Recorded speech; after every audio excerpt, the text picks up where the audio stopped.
yun hong distortion ng slogan na separation of church and state. Dinistort po yun for many years ng kaaway ng Diyos. Ang totoo po, ang dapat to sa mga tao, reviewin ang history. Kailan ba dumating? Kailan ba sumulpot yung separation of church and state? Nung kinakrap na ang Constitution ng United States of America, kasama ron sila George Washington, sila Hamilton, si Thomas Jefferson, ay nagkaroon ho ng alarming spirit ang body of Christ sa pangunguna ng Assembly ng Baptist.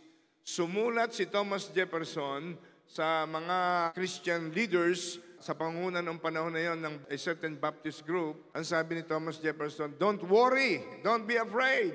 The Constitution we are drafting will never allow the state to interfere in the ecclesiastical affairs of the church. The religious freedom will surely be protected. The freedom of worship will surely be protected." And that is the emphasis sa separation of church and state, na hindi pwedeng pakialaman ng Estado ang kalayaan ng mga Kristiyano pagdating sa freedom of worship and freedom of religion.